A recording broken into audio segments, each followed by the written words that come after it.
La vie en vrai. Planter des arbres. Emmanuel Macron a fixé l'objectif de voir tous les collégiens de France planter un arbre, en commençant dès cette année en classe de 6e. Alors le but, ce serait d'aider à tenir l'objectif d'1 milliard d'arbres plantés en 10 ans.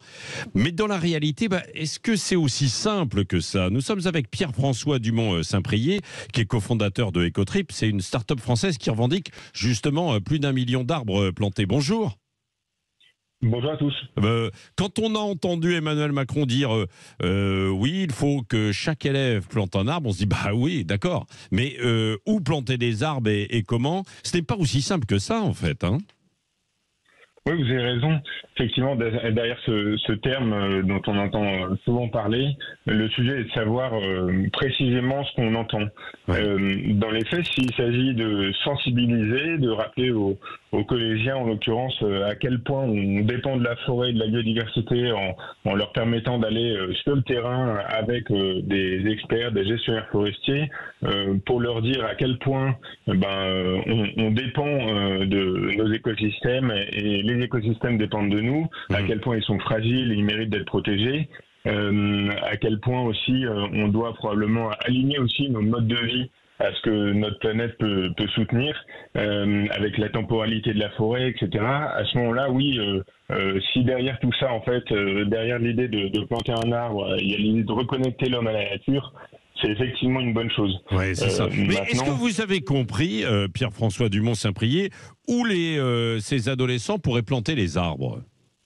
Non, alors aujourd'hui, ça a fait l'objet de... C'est de la com, quoi, alors tout ça, non? D'un mot du président Macron en 15 secondes sur, je crois, plus de 2h30 d'échange avec cet influenceur. Donc effectivement, toute la question est de savoir ce qui est envisagé derrière. Ouais. Ce qui est certain, c'est qu'il y a un besoin de reconnexion de l'homme à la nature, que ça peut effectivement se faire dans le cadre d'une opération de sensibilisation à la plantation d'arbres, mais il y a aussi d'autres sensibilisations qui peuvent être envisagées avec des fresques, notamment fresques du climat, fresques de la biodiversité. Attendez, c'est pas tout à fait la même chose quand même de faire une fresque ou de planter un arbre. Pardon, mais il n'y a pas forcément d'ombre avec une fresque et puis évidemment ça ne va pas capter non plus du CO2, quoi. C'est pas tout à fait la même chose. Hein. Non, tout à fait. Il y a deux sujets autour de cette sensibilisation. Ouais. Voilà. Ensuite, si on va sur le terrain et qu'on explique, comme je disais tout à l'heure, à quel point l'homme dépend aussi de son écosystème, et plus largement que planter un arbre, il y a beaucoup de sujets, hein, c'est-à-dire que effectivement le réchauffement climatique génère de plus en plus et à une fréquence et à une force plus importante des aléas naturels comme des incendies, des maladies, des stress hydriques pour les peuplements. Dans ces cas-là, effectivement, c'est pas bête de parler de plantation d'arbres. Ah non, mais surtout en ville où on a évidemment arraché des arbres pendant des années, on a mis du béton, des dalles, etc. On construit des immeubles. On s'est aperçu de notre erreur, hein, déjà il y a une trentaine d'années, mais on a continué. Est-ce que vous, alors puisque avec Ecotrip, un mot quand même de ce que vous faites, hein, vous êtes une start-up française, où est-ce que vous plantez des arbres et comment faites-vous précisément?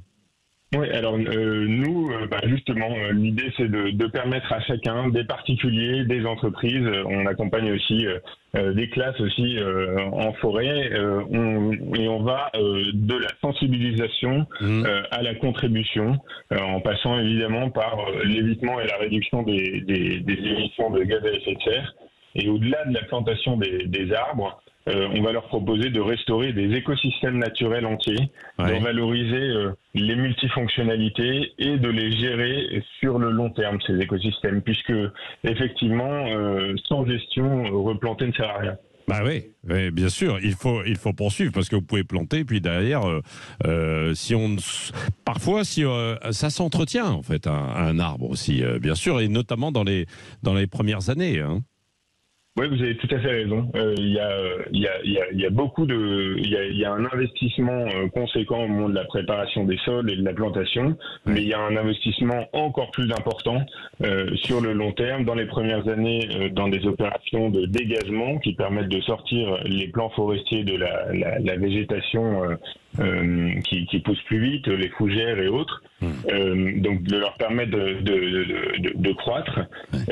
Il y a aussi un sujet, c'est que quand on plante, il y a différentes manières de planter. S'il s'agit de replanter derrière une coupe rase pour installer une monoculture de résineux, finalement tout ça c'est pas très compatible avec des objectifs de résilience des écosystèmes. En revanche, si on parle de planter en essayant de promouvoir la régénération naturelle, le mélange d'essences différentes dans un peuplement, la prise en compte du réchauffement climatique dans le choix de ces essences, donc l'adaptation des peuplements. Oui. Et ce qui est important aussi, c'est ce qu'on peut envisager de favoriser l'enrichissement de nombreuses parcelles pauvres qui existent sur le territoire. Ouais. Donc là, ça a du sens. Ouais. Est-ce qu'il y a des arbres qui sont en train de disparaître et d'autres qui apparaissent en conclusion sur notre territoire, en France, Pierre-François Dumont-Saint-Priest? Oui, tout à fait. Selon les stations forestières, on s'aperçoit que à plus 3-4 degrés dans les projections, quand on d'abord des études de stations forestières, des sols sont essentiels aujourd'hui quand on envisage de nouveau planter, et c'est un vrai enjeu pour les forestiers que de travailler à ça et de se dire dans 50 ans à plus 3 degrés, 4 degrés, qu'est-ce qui sera adapté? Et donc en effet on voit des essences qui étaient autochtones à 400 km plus bas venir être installées beaucoup plus haut dans le territoire compte tenu du réchauffement, donc c'est très concret. Bon, et les chênes et les châtaigniers, il continuera d'y en avoir quand même un petit peu sur tout le territoire ou pas? Oui, tout dépend des sens, tout dépend des politiques et des politiques aussi et du choix qui est fait par les propriétaires avec les experts. Oui. Merci beaucoup Pierre-François Dumont-Saint-Priest, cofondateur de Écoterie, une start-up française qui revendique plus d'1 million d'arbres plantés, et puis vous pouvez conseiller et accompagner comme vous nous l'avez dit, bien sûr, parce que ce n'est pas le tout d'avoir de belles paroles, mais encore faut-il passer en fait aux actes, à la plantation et avoir des espaces pour ça et puis accompagner bien sûr. Merci. Un grand merci de nous avoir donné la parole. D'avoir été avec nous ce matin sur Sud Radio.